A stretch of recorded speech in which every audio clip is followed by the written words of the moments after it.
श्री सत्यनारायण व्रत पूर्णिमा व संक्रांति के दिन शाम के समय स्नानादि से निवृत्त होकर करना चाहिए। पूर्व की ओर मुख करके पूजा स्थान में आसन पर बैठकर श्रद्धा पूर्वक श्री गौरी, गणेश, वरुण, विष्णु आदि देवताओं का ध्यान करके पूजन करें और संकल्प करें कि मैं सत्यनारायण स्वामी का पूजन तथा कथा श्रवण करता रहूंगा।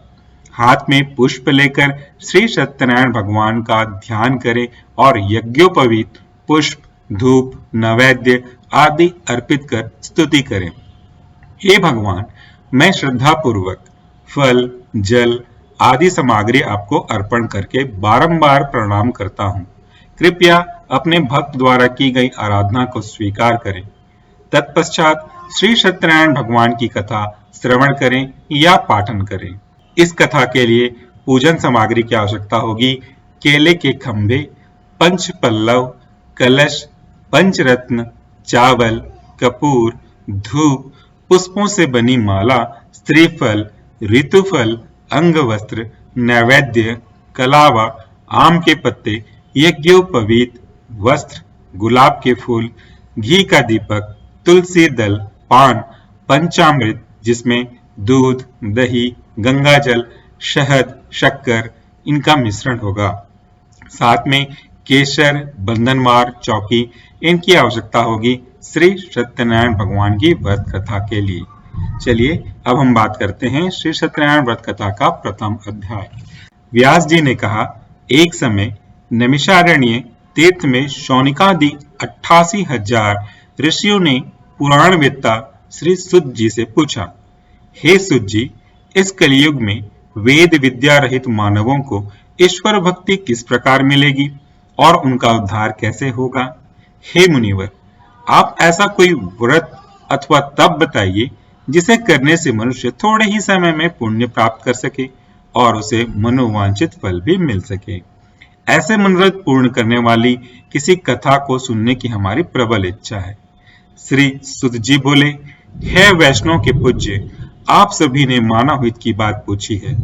आप सबके अनुरोध पर मैं उस श्रेष्ठ व्रत को अवश्य कहूंगा जिसे नारद जी ने एक समय भगवान श्री लक्ष्मी नारायण जी से पूछा और श्री विष्णु जी ने नारद को ये कथा बताया था। उस कथा को मैं तुम सबसे कहूंगा, सुनो। मुनीनाथ सुनो यह सत्य कथा, सब काल ही होई महा सुखदाई। भवताप हरे और मनोरथ पूर्ण करे, सुख संपत्ति की अधिकाई। अति संकट में दुख दूर करें, सब ठौर कुठौर में होत सहाई। भगवान महात्म है इसमें, अपना कली में फल और जनाई। किसी समय योगी राज नारद जी दूसरों के हित की इच्छा करके सभी लोकों का भ्रमण करते हुए मृत्यु लोक में पहुंचे। यहाँ अनेक योनियों में जन्मे प्रायः सभी मनुष्यों को अपने कार्यों के अनुसार दुखों से पीड़ित देखकर उन्होंने विचार किया कि कौन यत्न के करने से निश्चित रूप से प्राणियों के दुखों का अंत हो सकेगा। ऐसा अपने मन में विचार कर श्री नारद जी विष्णु धाम पहुंचे। दूसरा अध्याय। विष्णु लोक में नारद जी पीत वर्ण और 4 भुजाओं वाले देवों के ईश नारायण को, जिनके हाथ शंख, चक्र, गदा और पद्म से सुशोभित थे तथा जो गले में वरमाला पहने हुए थे, उन्हें देखकर उनकी स्तुति करने लगे। नारद जी विष्णु जी से बोले, हे प्रभु, आप अत्यंत दुर्लभ शक्तियों से युक्त हैं। मन तथा वाणी भी आपको पाने में असमर्थ है। आपका यदि मध्य अंत कोई नहीं जानता। आप निर्गुण स्वरूप दृष्टि के कारण भक्तों के दुखों को हरने वाले हैं। आपको मेरा नमस्कार है। नारद जी से इस प्रकार की स्तुति सुनकर भगवान लक्ष्मीपति विष्णु जी बोले, हे मुनिश्रेष्ठ नारद जी, आपके मन में क्या है? आपका आगमन यहाँ किस कार्यवश हुआ है? निसंकोच कहिए। तब नारद जी ने कहा, हे प्रभु, मृत्यु लोक में सभी प्राणी जो अनेक योनियों में पैदा हुए हैं, अपने अपने कर्मों द्वारा अनेक प्रकार के दुखों से ग्रस्त और दुखी हो रहे हैं। हे नाथ, यदि आप मुझ पर अपनी दया दृष्टि रखते हैं तो कृपया कर मुझे बताइए कि उन मनुष्यों के सभी दुखों को कैसे दूर किया जा सके। थोड़े से कौन से प्रयत्न से इनके दुखों को दूर कर सकते हैं। श्री विष्णु जी ने कहा, हे नारद, मनुष्यों के हित के लिए तुमने बहुत अच्छा प्रश्न किया है। जिस व्रत के करने से मनुष्य मोह के बंधन से छूट जाता है, वह व्रत मैं तुमसे कहता हूं, सुनो। बहुत पुण्य देने वाला, स्वर्ग तथा मृत्यु लोक में दुर्लभ एक उत्तम व्रत है, जो आज मैं प्रेमवश तुमसे कहता हूं। श्री सत्यनारायण व्रत विधि विधान पूर्वक संपन्न करके मनुष्य इस धरती पर सुख भोग कर मृत्यु के उपरांत मोक्ष प्राप्ति करता है। श्री विष्णु भगवान के अमृत से ओतप्रोत वचन सुनकर नारद जी बोले, हे प्रभु, उस व्रत का क्या विधान है? उस व्रत का क्या फल है? इस व्रत को पूर्व समय में किस किस ने किया है और किस दिन यह व्रत किया जाना चाहिए? कृपया इस व्रत की विधि और विधान मुझे विस्तार पूर्वक कहिए। मुझे यह सब सुनने की तीव्र इच्छा है। श्री विष्णु भगवान बोले, हे नारद, सभी प्राणियों के दुखों शोकों को दूर करने वाला यह व्रत सभी स्थानों पर विजय प्राप्त करने वाला अमोघ अस्त्र है। भक्ति और श्रद्धा से युक्त मनुष्य किसी भी दिन श्री सत्यनारायण भगवान की संध्या के समय ब्राह्मण एवं बंधु बांधवों समेत धर्म परायण होकर पूजा करें। भक्ति भाव से पूर्ण हो नैवेद्य, केले का फल, शहद, घी, शक्कर या गुड़, दूध, गेहूं का आटा सवाया लेवें। गेहूं के अभाव में साठी का चूर्ण भी ले सकते हैं। इन सबको भक्ति भाव से संपन्न हो भगवान श्री सत्यनारायण को अर्पण करें। बंधु बांधवों सहित ब्राह्मणों को भोजन कराएं। इसके पश्चात स्वयं भोजन करें। रात्रि में नृत्य भजन आदि का आयोजन कर श्री सत्यनारायण भगवान का स्मरण करते हुए समय व्यतीत करें। इस तरह जो मनुष्य व्रत करेंगे उनके समस्त मनोरथ निश्चय ही पूर्ण होंगे। विशेष रूप से कलिकाल यानी कलयुग में मृत्यु लोक में यही एक उपाय है जिससे अल्प समय और कम धन में महान पुण्य की प्राप्ति हो सकती है। तीसरा अध्याय। सुत जी बोले, हे ऋषियों, जिन्होंने पहले समय में इस व्रत को किया है, अब मैं उनका इतिहास कहता हूँ। कृपया आप सब ध्यान से सुने। सुंदर काशीपुर नगरी में अत्यंत निर्धन ब्राह्मण रहता था। वह ब्राह्मण नित्य प्रति भूख प्यास से व्याकुल होकर पृथ्वी पर भ्रमण करता था। ब्राह्मणों से प्रेम करने वाले श्री विष्णु भगवान ने ब्राह्मण को दुखी देखकर एक दिन बूढ़े ब्राह्मण का रूप धारण करके उस दुखी व निर्धन ब्राह्मण के समक्ष पहुंचकर आदर के साथ पूछा, हे विप्र, तुम नित्य प्रति ही दुखी होकर पृथ्वी पर क्यों घूमते हो? हे श्रेष्ठ ब्राह्मण, यह सब मुझसे कहो, मैं तुम्हारी व्यथा सुनना चाहता हूँ। दरिद्र ब्राह्मण बोला, मैं एक निर्धन ब्राह्मण हूँ, भिक्षा के लिए नित्य प्रति पृथ्वी पर विचरता हूँ। हे भगवान, यदि आप इस समस्या से छुटकारा पाने का कोई उपाय जानते हो तो कृपा कर मुझसे कहें। वृद्ध ब्राह्मण रूप में श्री विष्णु जी बोले, हे ब्राह्मण श्रेष्ठ, श्री सत्यनारायण भगवान मनोवांछित फल देने वाले हैं, अतः तुम उनका पूजन करो, व्रत को करो। इस व्रत को करने से मनुष्य दुखों से मुक्त हो जाता है। दरिद्र ब्राह्मण को व्रत का सारा विधान बतलाकर बूढ़े ब्राह्मण का रूप धरने वाले श्री सत्यनारायण भगवान अंतर ध्यान हो गए। जिस व्रत के विषय में मुझे वृद्ध ब्राह्मण ने बतलाया है, मैं उस व्रत को अवश्य ही कहूंगा। ऐसा मन में निश्चय कर वह निर्धन ब्राह्मण अपने घर पहुंचा, परंतु उस रात्रि ब्राह्मण को नींद नहीं आई। अगले दिन वह जल्दी उठा और श्री सत्यनारायण भगवान का ध्यान कर उनका व्रत करने का निश्चय कर भिक्षा मांगने के लिए चल पड़ा। उस दिन दरिद्र ब्राह्मण को भिक्षा में बहुत सा धन मिला, जिससे उसने पूजन का सब सामान खरीदकर घर आकर अपने बंधु बांधवों के साथ भगवान श्री सत्यनारायण का व्रत किया। इसके करने से वह दरिद्र ब्राह्मण सब दुखों से छूटकर अनेक प्रकार की संपत्तियों से युक्त हो गया। तब से वह प्रत्येक मास व्रत करने लगा। श्री सत्यनारायण भगवान के व्रत को जो मनुष्य शास्त्र विधि के अनुसार श्रद्धा पूर्वक करेगा, वह सब पापों से मुक्त होकर मोक्ष को प्राप्त करेगा। आगे जो मनुष्य पृथ्वी पर श्री सत्यनारायण भगवान का व्रत करेगा, वह अपने सभी दुखों से छूट जाएगा। इस तरह नारद जी से सत्यनारायण भगवान का कहा हुआ व्रत मैंने तुम सबसे कहा। हे विप्र, अब आप और क्या सुनना चाहते हैं, मुझसे कहें। तब ऋषियों ने कहा, हे मुनीश्वर, संसार में उस विप्र से सुनकर किस किस ने इस व्रत को किया? हम सब सुनना चाहते हैं। हमारे मन में यह सब सुनने की इच्छा व प्रबल श्रद्धा है। श्री सुत जी बोले, हे मुनियों, जिस प्राणी ने इस व्रत को किया है उन सब की कथा ध्यानपूर्वक सुनो। एक समय वह ब्राह्मण धन और ऐश्वर्य के अनुसार बंधु बांधवों सहित अपने घर पर व्रत कर रहा था। उसी समय एक बूढ़ा लकड़हारा वहां आ पहुंचा।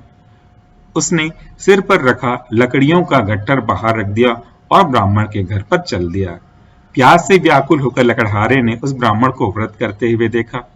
वह प्यास को भूलकर उस ब्राह्मण को नमस्कार करके पूछा, हे ब्राह्मण देवता, आप यह किसका पूजन कर रहे हैं? इस व्रत को करने से क्या लाभ मिलता है? कृपया कर मुझे बताइए, इसे सुनने की मेरी तीव्र इच्छा है। ब्राह्मण उस वृद्ध लकड़हारे से बोला, हे भाई, यह सब मनोकामनाओं को पूर्ण करने वाला श्री सत्यनारायण भगवान का व्रत है। इनकी ही कृपा से मेरे घर में धन धान्य सुख समृद्धि की वृद्धि हुई है। ब्राह्मण से श्री सत्यनारायण भगवान के व्रत के विषय में जानकर वह लकड़हारा बहुत प्रसन्न हुआ। भगवान का चरणामृत ले प्रसाद ग्रहण करने के पश्चात भोजन कर वह अपने घर पहुंचा। अगले दिन लकड़हारे ने अपने मन में संकल्प किया कि आज मैं नगर में लकड़ी बेचने पर जो भी धन मिलेगा उसी से भगवान श्री सत्यनारायण जी का उत्तम व्रत विधि पूर्वक करूंगा। ऐसा मन में विचार कर वह लकड़हारा लकड़ियों का गट्ठर अपने सिर पर रखकर नगर में धनवान लोग जहां रहते थे उस जगह पे जा पहुंचा। उस दिन उसे उन लकड़ियों के दाम पहले के दिन से चौगुने मिले। तब वह बूढ़ा लकड़हारा अति प्रसन्न होकर पके केले की फली, शक्कर, शहद, दूध, घी, दही और गेहूं का चूर्ण इत्यादि सामान श्री सत्यनारायण जी के व्रत हेतु अपने घर लेकर आ गया। उसने अपने बंधु बांधवों को बुलाकर विधान के साथ भगवान का पूजन और व्रत किया। उस व्रत के प्रभाव से वह बूढ़ा लकड़हारा धन पुत्र आदि से युक्त हो संसार के समस्त सुख भोग कर अंत में बैकुंठ धाम को चला गया। चौथा अध्याय। श्री सुत जी बोले, हे श्रेष्ठ मुनियों, आगे की एक कथा कहता हूँ। पूर्व काल में उल्कामुख नाम का एक महान बुद्धिमान राजा था। वह सत्यवक्ता और जितेंद्रिय था। वह प्रतिदिन देवस्थान पर जाकर गरीबों को धन देकर उनके कष्टों को दूर करता था। उसकी पत्नी कमल के समान मुख वाली सती साध्वी थी। भद्रशिला नदी के तट पर उन्होंने श्री सत्यनारायण भगवान का व्रत किया। उस समय वहां साधु नाम का एक वैश्य व्यापारी आया। उसके पास व्यापार हेतु बहुत सारा धन था। वह वैश्य नाव को किनारे पर ठहराकर राजा के पास आया। राजा को व्रत करते देखकर विनयशील वाणी से बोला, भक्ति च्युत चित्त से आप यह किसका पूजन कर रहे हैं? मेरी सुनने की इच्छा है, कृपया मुझे सविस्तार बताएं। महाराज अलकामुख ने कहा, हे साधु वैश्य, मैं अपने बंधु बांधवों के साथ पुत्र की प्राप्ति हेतु सर्वशक्ति संपन्न महान शक्तिशाली श्री सत्यनारायण भगवान का व्रत व पूजन कर रहा हूँ। राजा के भक्ति युक्त वचनों को सुनकर उस साधु नामक वैश्य ने आदर से कहा, हे राजन, मुझे भी इस व्रत का संपूर्ण विधान समझाएं। मैं भी आपके कथनानुसार इस व्रत को अवश्य करूंगा। मैं भी संतानहीन हूँ। मुझे पूर्ण विश्वास है इस व्रत के करने से निश्चय ही मुझे भी संतान की प्राप्ति होगी। राजा से व्रत का सब विधान सुनकर व्यापार से निवृत्त हो वह वैश्य व्यापारी आनंद के साथ अपने घर आ पहुंचा। उस वैश्य ने अपनी पत्नी लीलावती से संतान देने वाले उस व्रत का संपूर्ण वृतांत कह सुनाया और स्वयं प्रण किया कि जब मेरे संतान की प्राप्ति होगी मैं इस व्रत को करूंगा। एक दिन उनकी पत्नी लीलावती आनंदित हो सांसारिक धर्म में प्रविष्ट होकर भगवान श्री सत्यनारायण भगवान की कृपा से गर्भवती हो गई।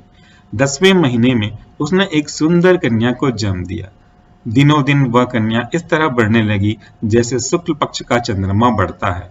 कन्या का नाम कलावती रखा गया। एक दिन लीलावती ने मीठे शब्दों में अपने पति को स्मरण कराया, हे नाथ, आपने जो भगवान का व्रत करने का संकल्प किया था अब आप उसे पूरा कीजिए। साधु वैश्य ने कहा, हे प्रिय, मैं कन्या के विवाह पर इस व्रत को करूंगा। इस प्रकार अपनी पत्नी को आश्वासन देकर वह साधु वैश्य अपने व्यापार को करने दूसरे नगर चला गया।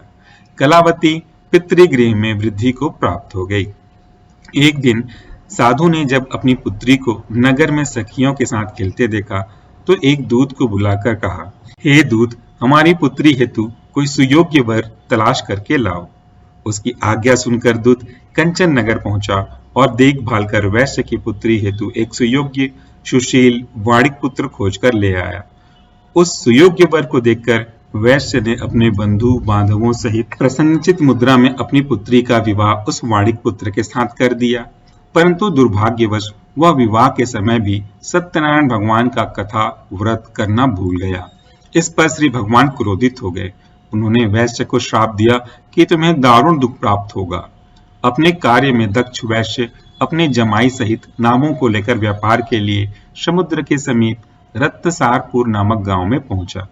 दोनों ससुर जमाई चंद्रकेतु राजा के नगर में व्यापार करने लगे। एक दिन भगवान सत्यनारायण की माया से प्रेरित होकर एक चोर राजा का धन चुराकर भागा जा रहा था। राजा के सैनिकों को अपने पीछे तेजी से आता देखकर चोर ने घबराकर राजा के धन को वहीं नाव में चुपचाप रख दिया। वहां वे दोनों ससुर जमाई ठहरे हुए थे और स्वयं वह चोर वहां से भाग गया। जब सैनिकों ने उस वैश्य के पास राजा के धन को रखा हुआ देखा तो दोनों को बांधकर राज दरबार में ले गए और राजा के समीप उन दोनों ससुर जमाई को ले जाकर कहा, हे राजन, ये हम दो चोर पकड़कर लाए हैं, देखकर आज्ञा दें। तब राजा ने उनकी बात सुने बिना ही उन्हें कारागार में डालने की आज्ञा दे दी। इस प्रकार निर्दोष होते हुए भी राजा की आज्ञा से उन्हें कठिन कारावास में डाल दिया गया तथा उनका सारा धन छीन लिया गया। 5वां अध्याय। सत्यनारायण भगवान के श्राप के कारण साधु वैश्य की पत्नी लीलावती व पुत्री कलावती भी घर पर अत्यधिक दुखी हुई। उनके घर में रखा धन चोर चुरा कर ले गया। शारीरिक व मानसिक पीड़ा तथा भूख प्यास से अति दुखित हो भोजन की चिंता में लीलावती की कन्या कलावती एक ब्राह्मण के घर गई। उसने ब्राह्मण को श्री सत्यनारायण का व्रत करते हुए देखा। उसने कथा सुनी व प्रसाद ग्रहण कर रात को घर गई। लीलावती ने अपनी पुत्री कलावती से पूछा, हे पुत्री, तू अब तक कहाँ रही व तेरे मन में क्या है? कलावती बोली, हे माता, मैं ब्राह्मण के घर कुछ भोजन के लिए गई थी। मैंने वहां श्री सत्यनारायण भगवान का व्रत होते देखा, इसीलिए मुझे वहां देर हो गई। कन्या के वचन को सुनकर लीलावती श्री सत्यनारायण भगवान के पूजन की तैयारी करने लगी। उसने परिवार व बंधु बांधवों सहित श्री सत्यनारायण भगवान का पूजन व व्रत किया और वर मांगा कि मेरे पति और दामाद शीघ्र ही लौट आएं और साथ ही अपने अपराधों के लिए श्री सत्यनारायण भगवान से क्षमा याचना की। श्री सत्यनारायण भगवान जी लीलावती के इस व्रत और पूजन से अति प्रसन्न हुए और उन्होंने राजा चंद्रकेतु को स्वप्न में दर्शन देकर कहा, हे राजन, जिन दोनों वैश्यों को तुमने बंदी बना रखा है वे निर्दोष हैं, उन्हें प्रातः ही छोड़ दो। उनका सब धन जो तुमने ग्रहण किया है उसे लौटा दो, अन्यथा मैं तेरा धन, राज्य, पुत्र आदि सब नष्ट कर दूंगा। राजा को ऐसे वचन कहकर भगवान अंतर ध्यान हो गए। प्रातः काल चंद्रकेतु ने सभा में सबको अपना स्वप्न सुनाया और सैनिकों को आज्ञा दी कि दोनों वाणिक पुत्रों को कैद से मुक्त कर सभा में लाया जाए। दोनों ने आते ही राजा को प्रणाम किया। राजा ने कोमल वचनों से उसका संस्कार करते हुए कहा, हे महानुभावों, तुम्हें दुर्भाग्यवश ऐसा दुख प्राप्त हुआ, अब तुम्हें कोई भय नहीं, अब तुम मुक्त हो। ऐसा कहकर राजा ने उनको नए नए वस्त्राभूषण पहनाए तथा उनका जितना भी धन लिया था उससे दूना कर आदर से विदा किया। दोनों वैश्य अपने घर को चल दिए। 6वां अध्याय। श्री सूत जी बोले, वैश्य ने मंगलाचार करके यात्रा आरंभ की और अपने नगर को चला। उनके थोड़ी दूर आगे बढ़ने पर दंडी वेशधारी श्री सत्यनारायण ने उनसे पूछा, हे साधु, तेरी नाव में क्या है? अभिमानी वाणिक हंसता हुआ बोला, हे दंडी, आप क्यों पूछते हैं? क्या धन लेने की इच्छा है? मेरी नाव में तो बेल और पत्ते भरे हैं। वैश्य का कठोर वचन सुनकर दंडी वेशधारी श्री सत्यनारायण भगवान ने कहा, तुम्हारा वचन सत्य हो।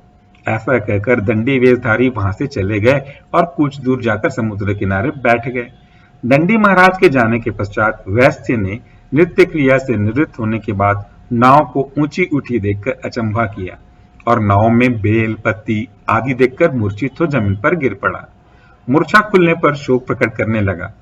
तब उसके जमाई ने कहा, आप शोक ना करो, यह दंडी महाराज का श्राप है। अतः उनकी ही शरण में जाना चाहिए, तभी हमारी मनोकामना पूर्ण होगी। जमाई के वचन सुनकर वैश्य दंडी महाराज के पास पहुंचा और अत्यंत भक्ति भाव से प्रणाम करके बोला, मैंने जो आपसे असत्य वचन कहे थे उसके लिए मैं क्षमा प्रार्थी हूँ। ऐसा कहकर वह बहुत दुखी होकर रोने लगा। तब दंडी भगवान बोले, हे वाणिक पुत्र, मेरे श्राप से बार बार तुझे दुख प्राप्त हुआ है, तू मेरी पूजा से विमुख हुआ है। वैश्य ने कहा, हे भगवान, आपकी माया से ब्रह्मा आदि देवता भी आपके रूप को नहीं पहचान पाते, तब मैं भला अज्ञानी कैसे जान सकता हूँ। आप प्रसन्न होइए, मैं अपनी सामर्थ्य के अनुसार आपकी पूजा करूंगा। मेरी रक्षा करो और पहले के समान मेरी नौका को धन से परिपूर्ण कर दो। उसके भक्ति युक्त वचनों को सुनकर श्री सत्यनारायण भगवान प्रसन्न हो गए और उसको इच्छा अनुसार वर देकर अंतर्ध्यान हो गए। तब ससुर व जमाई दोनों ने नाव पर आकर देखा कि नाव धन से वापस से भर गई है। फिर वह भगवान श्री सत्यनारायण का पूजन कर साथियों सहित अपने नगर को चल दिए। जब वह अपने नगर के निकट पहुंचा तब उसने एक दूत को अपने घर भेजा। दूत ने वैश्य के घर जाकर उसकी पत्नी को नमस्कार किया और कहा, आपके पति और आपके दामाद सकुशल इस नगर के समीप आ गए हैं। लीलावती और उसकी कन्या कलावती उस समय भगवान की ही पूजा कर रही थी। दूत के वचनों को सुनकर साधु की पत्नी ने अत्यंत हर्ष के साथ सत्यदेव का पूजन पूर्ण कर अपनी पुत्री से कहा, मैं अपने पति के दर्शन को जाती हूँ, तू कार्य पूर्ण कर शीघ्र आ जाना। माँ के जाते ही पुत्री कलावती पूजन एवं प्रसाद छोड़कर अपने पति के दर्शन के लिए चली गईं। प्रसाद की अवज्ञा के कारण सत्यदेव ने रुष्ट होकर उसके पति को नाव सहित पानी में डुबो दिया। कलावती अपने पति को न देखकर रोती हुई जमीन पर गिर पड़ी। अपने जमाई और पुत्री की दशा देखकर साधु वैश्य बोला, हे प्रभु, मुझसे या मेरे परिवार से जो भूल हुई है उसे क्षमा करो। उसके दीन वचनों को सुनकर सत्यदेव भगवान प्रसन्न हो गए। आकाशवाणी हुई, हे वैश्य, तेरी कन्या मेरा प्रसाद छोड़कर आई है, अतः इसका पति अदृश्य हुआ है। यदि वह घर जाकर प्रसाद ग्रहण कर लौटे तो इसका पति अवश्य मिलेगा। आकाशवाणी सुनकर कलावती ने घर पहुंचकर प्रसाद खाया और फिर आकर अपने पति के दर्शन किए। तत्पश्चात वैश्य ने वहीं बंधु बांधवों सहित भगवान श्री सत्यनारायण का विधि पूर्वक पूजन किया। वह इस लोक का सुख भोग कर अंत में स्वर्ग लोक को गया। 7वां अध्याय। श्री सुत जी ने आगे कहा, हे ऋषियों, मैं एक और भी कथा कहता हूँ, सुनो। प्रजापालन में लीन तुंगध्वज नाम का एक राजा था। उसने भगवान सत्यनारायण देव का प्रसाद त्याग कर बहुत दुख पाया। एक समय राजा वन में वन्य पशुओं को मारकर बड़ के वृक्ष के नीचे आया। वहां उसने ग्वालों को भक्ति भाव से बंधुओं सहित श्री सत्यनारायण जी का पूजन करते हुए देखा। राजा अहंकारवश वहां नहीं गया और न ही प्रसाद खाया। प्रसाद त्याग कर अपने नगर को आया तो वहां उसने सब कुछ नष्ट पाया। वह समझ गया कि यह सब भगवान श्री सत्यनारायण ने ही किया है। तब वह उसी स्थान पर आया और ग्वालों के संग विधि पूर्वक पूजन कर प्रसाद खाया। इससे सत्यनारायण भगवान की कृपा दृष्टि उस पर पहले की जैसी हो गई और वह मरने पर स्वर्ग लोक को गया। जो मनुष्य इस परम दुर्लभ व्रत को करेगा, श्री सत्यनारायण की कृपा उस पर हमेशा बनी रहेगी। उनकी कृपा से उसे धन धान्य की प्राप्ति होगी। निर्धन, धनी और बंदी बंधन से मुक्त होकर निर्भय हो जाते हैं। संतानहीन को संतान प्राप्ति होती है तथा सब मनोरथ पूर्ण होकर अंत में वह बैकुंठ धाम को जाता है। जिन्होंने पहले इस व्रत को किया, अब उनके दूसरे जन्म की कथा भी सुनिए। सतानंद नामक वृद्ध ब्राह्मण ने सुदामा के रूप में जन्म लेकर श्री कृष्ण की भक्ति कर मोक्ष प्राप्त किया। उल्कामुख नाम के महाराज राजा दशरथ बने और श्री रंगनाथ का पूजन कर बैकुंठ को प्राप्त हुआ। साधु नाम के वैश्य ने धर्मात्मा व सत्य प्रतीक राजा मोरध्वज बनकर अपने पुत्र को आरे से चीरकर मोक्ष प्राप्त किया। महाराज तुंगध्वज स्वयंभू मुनु हुए। उन्होंने बहुत से लोगों को भगवान की भक्ति में लीन कर मोक्ष प्राप्त किया।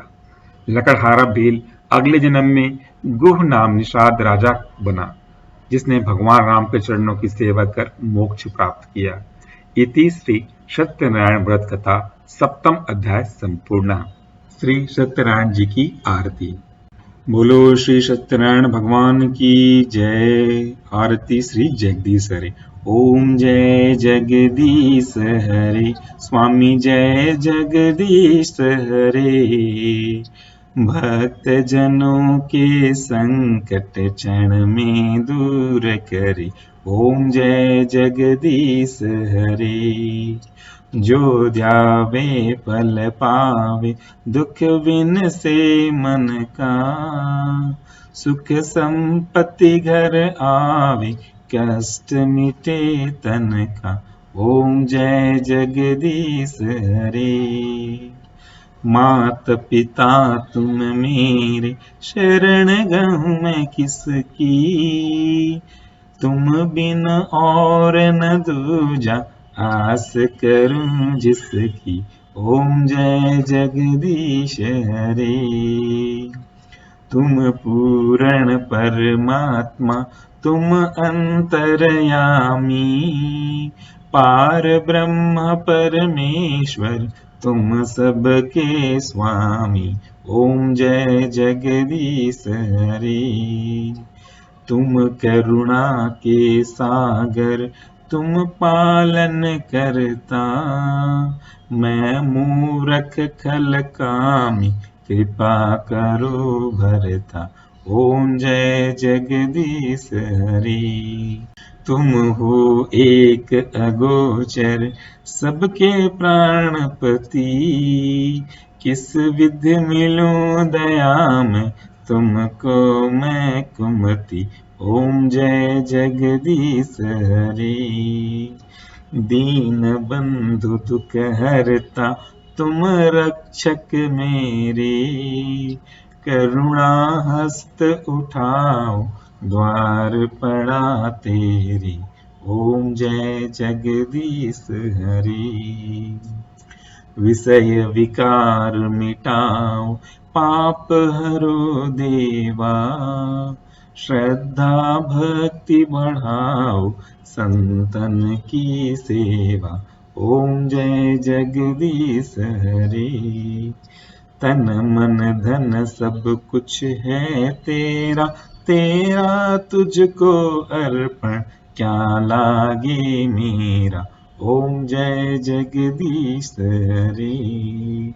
ओम जय जगदीश हरे, स्वामी जय जगदीश हरे। भक्त जनों के संकट क्षण में दूर करे, ओम जय जगदीश हरे। ओम जय जगदीश हरे। ओम श्री विष्णवे च विद्महे वासुदेवाय धीमहि, तन्नो विष्णु प्रचोदयात्। जय विष्णु भगवान।